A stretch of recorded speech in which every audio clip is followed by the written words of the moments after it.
of downed power lines, especially during a major storm. Look at this video. Fox 15 meteorologist Dave Osterberg sent us this video of a live power line down, sparking, smoking on someone's front yard. This is in Carrollwood earlier today. Generators on standby now to maintain traffic signals across the state.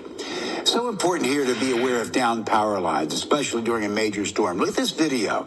Fox 15 meteorologist Dave Osterberg sent us this video of a live power line down, sparking, smoking on someone's front yard. This is in Carrollwood earlier today. Just a scary situation. The best advice is if you see power lines down or any line, any wire down during a storm, best advice, treat it as if it is live. This one certainly was. And so if you see something like this, certainly get it and call the emergency number for the power company, and they will come out. That's a scary situation. Dave Osterberg saw that on his way home.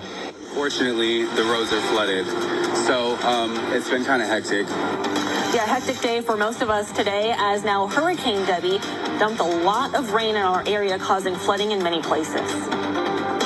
And good evening, I'm Brianna Arredondo. And I'm Lloyd Sowers. Thanks for staying with us as we continue our coverage of Tropical Storm, now Hurricane Debby. Yeah, on top of all the rain, the storm left behind some damage as well. Yeah, high winds tore the roof right off of this storage unit. This is at an apartment complex in Bradenton. We'll get right to things, though, with Chief Meteorologist Paul Delgado with the latest on this storm. Hey, yeah, we'll look quickly outside. All these views, heavy rain, another squall moving into Pinellas County. Downtown Tampa's got some heavy rain. We're looking west, camera bouncing south-southeast at 20. Here's a new update now. Hurricane Debby, I talked about on Friday. I said, I think this is going to make Cat 1 status before landfall, and it did. But more importantly, this increase in 5 miles an hour from 70 to 75 doesn't really change much. I mean, it's a 5 mile an hour increase in speed right around the center. It'll make landfall by probably daybreak, so it doesn't have much more time to intensify, but it certainly is continuing to intensify. Now moving north at 12 and 985 millibars, the pressure continues to drop. Then this is the future track. We're not done talking about Debby. In fact, for the next 4 or 5 days, it will still be part of our discussion because it's going to end up over the Carolinas and kind of get stuck in an environment with not much steering winds.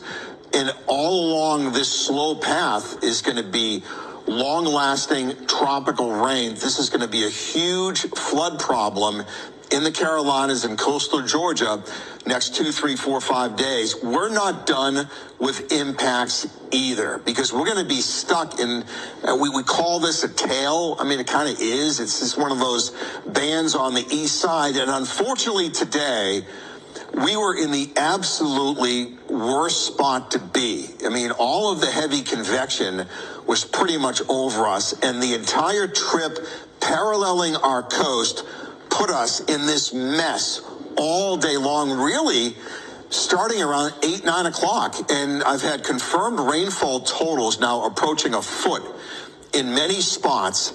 And we're not done, because this is going to continue to bring in rounds of rain and storms, even when the storm's up in the Big Bend.